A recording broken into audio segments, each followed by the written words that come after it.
I'm Connor Reid with words to that effect. Stories of the fiction that shapes popular culture.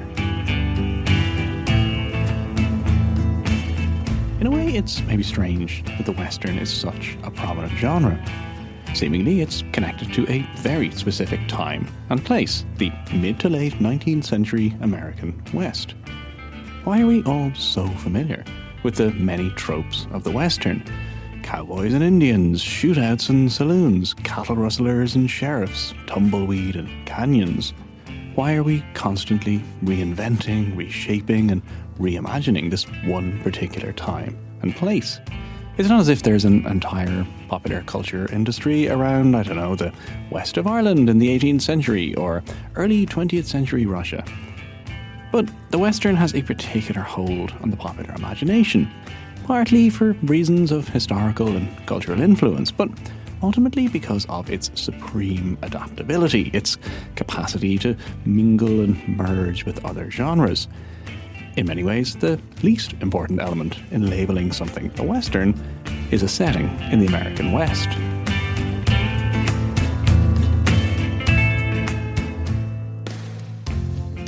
The weird Western is a term given to works that blend classic Western tropes with other aspects of speculative literature, so generally science fiction, horror and fantasy. It's a hybrid genre, and there are plenty of hybrids. Space westerns, steampunk westerns, supernatural and horror westerns, time travel westerns, westerns drawing on Afrofuturism and indigenous futurism, and many, many more. There's also, obviously, a long tradition of what we can call classic westerns.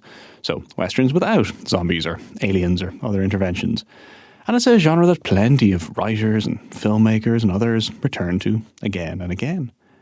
But it's the weird westerns, the hybrid westerns, that I want to look at in this episode, because this is where the Western is at its most creative, most groundbreaking and most fascinating today. The demise of the Western is regularly heralded, and yet, much like the undead creatures of the many horror Westerns out there, it steadfastly refuses to die. It keeps reinventing itself decade after decade. So when I came across an edited collection of essays on this very topic, weird Westerns, race, gender, genre, I figured I'd better chat to one of the co-editors. I'm Dr. Sarah Spurgeon. I teach literatures of the American West at Texas Tech University. And as Dr. Spurgeon explains, the weird Western is a pretty broad category. We define weird Westerns as a hybrid genre that crosses itself with sci-fi, with fantasy, with horror. Westerns do tend to lend themselves well to anything action-adventure oriented, anything haunted, as it involves a fairly haunting history of colonialism and violence. In fact, all types of speculative fiction tend to eventually have a fling with the Western. For example, superheroes, right? One of Marvel Comics' most popular superhero characters is Ghost Rider, a kind of modern Western outlaw who's gotten superpowers after he sold his soul to the devil. And now he has to ride forever on his Harley-Davidson motorcycle instead of a horse. He was famously played by Nicolas Cage in the 2007 film. So really, Westerns are an impure genre from the very beginning, which means that it's a genre that welcomes the kinds of crossings that get called weird. To get to the heart of the weird Western, though, you have to look at the history of the genre. And the thing to understand is that the Western has kind of always been weird.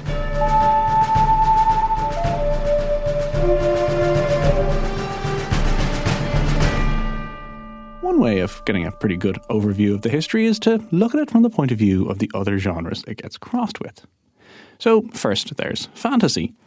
And the Western is fantastical in many ways. The West, in inverted commas, was always a fantasy location, a land of white male wish fulfillment. As a geographical space, it was largely invented by rich Eastern urbanites, the likes of Theodore Roosevelt or Owen Wister, Frederick Remington, and several others. These are men who visited the West, often for therapeutic reasons, to cure their nervousness. And you can go all the way back to episode 6 for a whole episode on that very topic. And they then created a fictional world of noble cowboys escaping the constraints of urbanism and domesticity, a violent male world of rugged individualism and wild landscapes. Novels like Owen Wister's hugely influential 1902 classic The Virginian helped shape these ideas in the public consciousness. It introduced lots of cowboy tropes into the genre, including the shootout ending, and helped create a fantasy West that would become the basis for the Western genre. So it's little wonder that the Western blends so easily with fantasy, given its origins in a fantasy romanticised version of the West. I should say as well that lots of these themes were carried across from much earlier work, not actually set in the American West at all. James Fenimore Cooper's Leatherstocking Tales. The most famous of these is The Last of the Mohicans. You've maybe read the book or probably seen the film. It's often considered the first Western novel. And that's published in 1826, so 50 years earlier, but also 1,000 miles to the east of where we think of Westerns being set today. In other words, in New England, where the Indian Wars there have already finished. But other than the setting in the dense forests of New England instead of the wide open spaces of the American West, Cooper's novel really gives us all the themes that will be taken up by the so-called dime novel Westerns of the 1880s and 1890s. So a beautiful but dangerous wilderness, Indians as noble savages, Indians as savage savages, captive white women who need to be rescued by brave white men with very large guns, and then eventually outlaws, horse thieves, cattle rustlers who are opposed by a courageous white sheriff.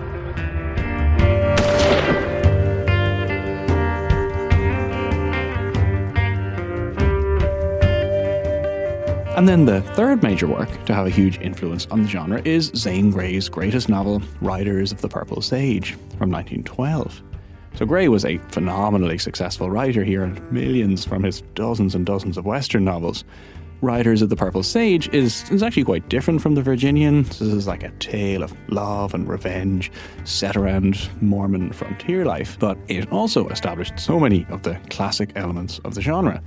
There's cattle rustling and the black-clad gunslinging cowboy. There are thrilling chases on horseback, which are great actually. Grey writes a good horse chase scene, and lots of other familiar tropes.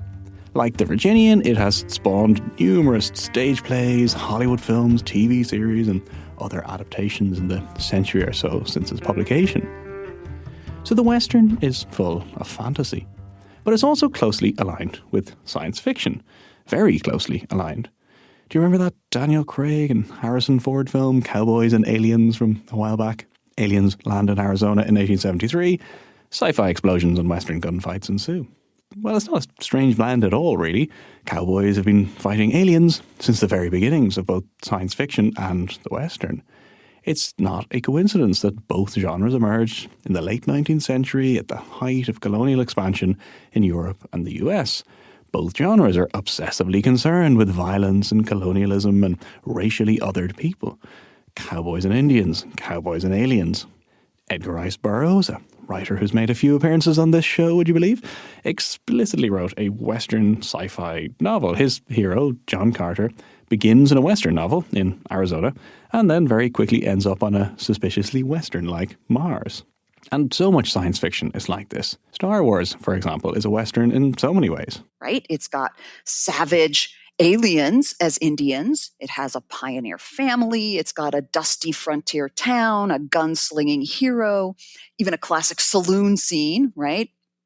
And the current Star Wars series, The Mandalorian, is also openly positioning itself as a Western. Many folks may be aware that Star Trek creator Gene Roddenberry famously pitched his series to NBC executives as Wagon Train to the Stars, nodding to the enormously popular 1950s TV series Wagon Train.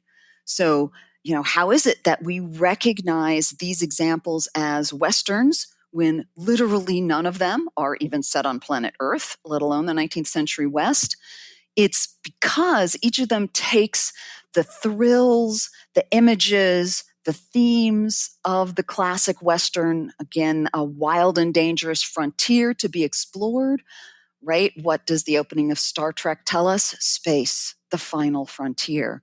There's a racially othered enemy to be conquered. There is an opportunity for justified violence, typically carried out by a white male hero who is in a battle not just for himself, but for his people, his race, his civilization. It just simply moves to another planet, right? And then there were other things going on too at the end of the 19th century when science fiction and the Western were emerging. It's also the burgeoning women's suffrage movement.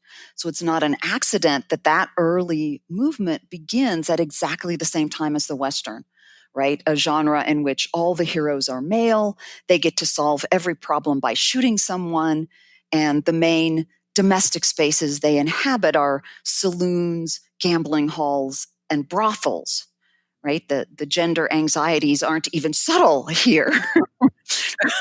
But neither are the racial anxieties, right? So if you look at what's going on in the US during the second half of the 19th century, the Civil War has just ended. Newly freed African Americans are beginning to demand equal rights, just as women are beginning to demand equal rights. In fact, many of the early women's suffrage activists had, before the Civil War, been abolitionists. So in the US, of course, miscegenation, that is, mixed race marriages, were still illegal in most US states at this time. In fact, they would remain illegal in the US until 1967.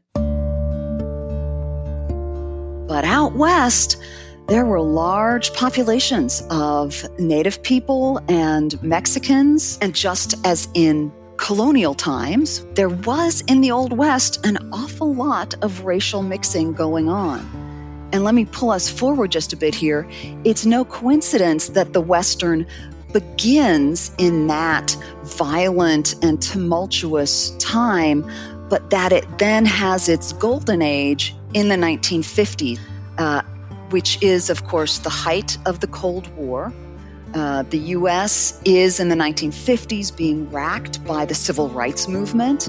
The supremacy of white American men is under direct assault, domestically and from abroad. So, what better place to imagine yourself than in a fantasy version of the Old West, where men were men and women were helpless captives, and in the words of General Sheridan, who was the commander-in-chief in the U.S. Army in the 1980s, the only good Indian was a dead Indian.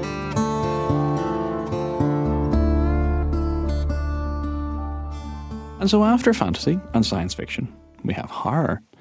The Western, I mentioned at the beginning, is a genre that keeps coming back from the dead, that keeps patching itself together from bits of other genres that can change shape and reappear in other forms. It is, in other words, horrific and supernatural. It can also, like the horror genre, provoke and reflect our fears about the world around us. It's a genre in its original form that's not only full of violence and conquest, but of fears and anxieties on the part of its authors, about racial purity, about frontiers and borders, about identity and nationality, about sexuality, urbanization, masculinity, mental and physical health. Those worries that sort of haunt the Western are still things that in the US trouble us today, which is why the Western keeps being reimagined by each new generation that needs to think through these issues.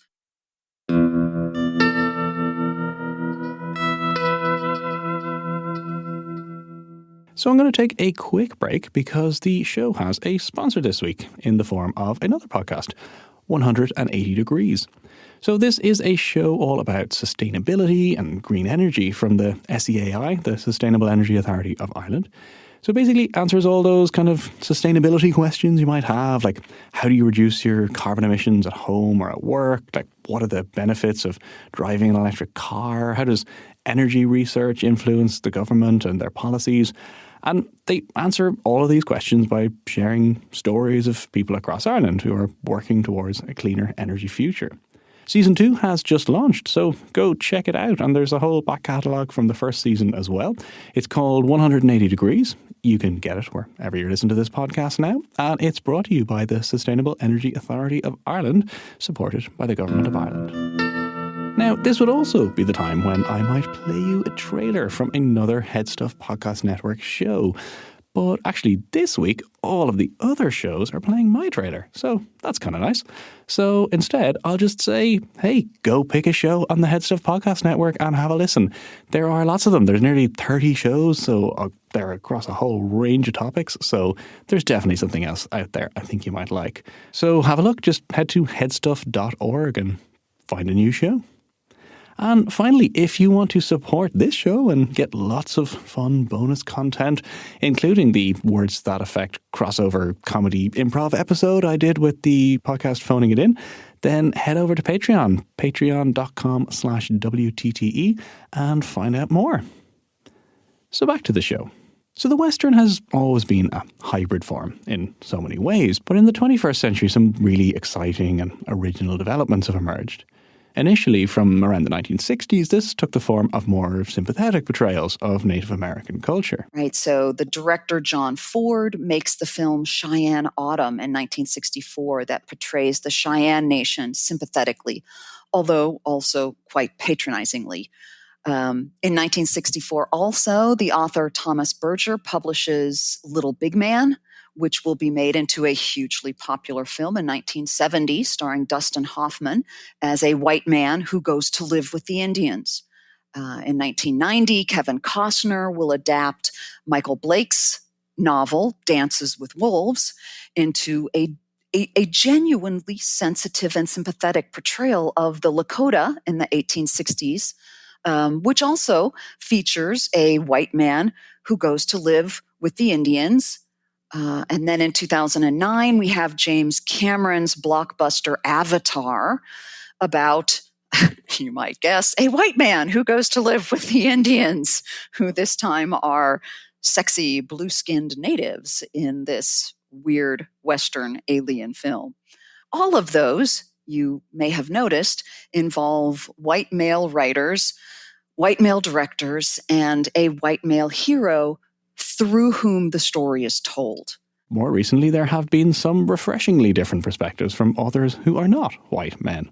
So African-American novelist Percival Everett in 1994 wrote a Western novel called God's Country. It's absolutely brilliant, it's laugh-out-loud funny, and it's also a devastating satire of the classic Western. The young Native American and African-American author Rebecca Roanhorse, who has already won both a Hugo and a Nebula Award. These are literary awards given in the genres of science fiction and fantasy, published a weird Western novel in 2018 called Trail of Lightning. I really enjoyed this novel. It's got lots of Western tropes, so it's set in a post-apocalyptic West, one which has been brought about by climate change. And there are saloons and shootouts and cowboys and gamblers, and the main character is a bounty hunter. Except she's a Navajo monster hunter with special powers who's paid to slay monsters from Navajo mythology, because this apocalypse has also resulted in the presence of Navajo gods and mythological beings.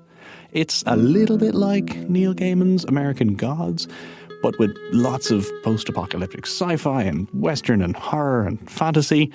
It's my kind of book. It's great. It's fascinating, really inventive, and there is a follow-up which I haven't read yet, so I need to get on that. Yes, that novel is enormous fun. It's gotten very good reviews, and Roanhorse has now been asked by the Star Wars franchise to author a series of novels for them. If you're looking for something even more literary, there is Chinese-American writer Pam Zhang's 2020 novel, how much of these hills is gold. Now, this was longlisted for the Booker Prize, and it, in some ways, looks like a classic Western. It's set in the mining camps of California during the gold rush, but it also features magical creatures from Chinese mythology that roam the hills along with the two Chinese American children, a brother and sister, who are the novel's main characters. So there's plenty out there alongside other more mainstream weird westerns. Perhaps most prominently HBO's Westworld, another sci-fi reimagining of the West, as well as all the other Western TV shows and films that are regularly released. Steven Soderbergh's Netflix series Godless, about a New Mexico mining town inhabited almost entirely by women. You have the Coen brothers' Ballad of Buster Scruggs, Quentin Tarantino's The Hateful Eight, and plenty of others. The Western, weird or otherwise, is a genre that was born out of huge societal change, global change, not just in the US, around empires and colonization, questions of race and gender and identity. And these are not exactly issues that have gone away. They're more vital to address than ever. And so the Western has been reimagined and reformed, taken on new perspectives and merged with genres and subgenres. To have one genre that sort of folds all that together and lets you have cool gunplay and horse chases, what's not to love? Exactly.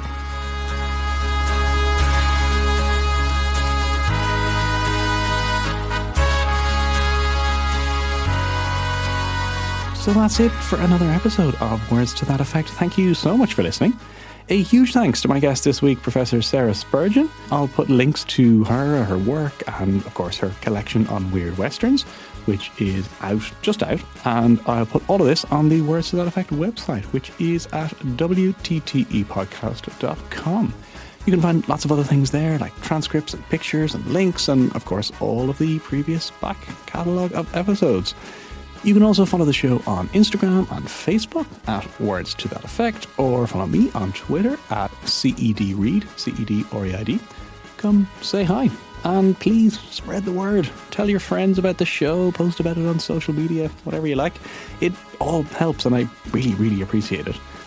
And if you want to do one better, then head on over to patreon.com/WTTE and check out what's on offer there. I've also realised that I'm coming dangerously close to episode 50, so I'm not entirely sure what I should do to mark the occasion, so if you have any ideas, let me know. But for now, that's it. I'll see you in 2 weeks.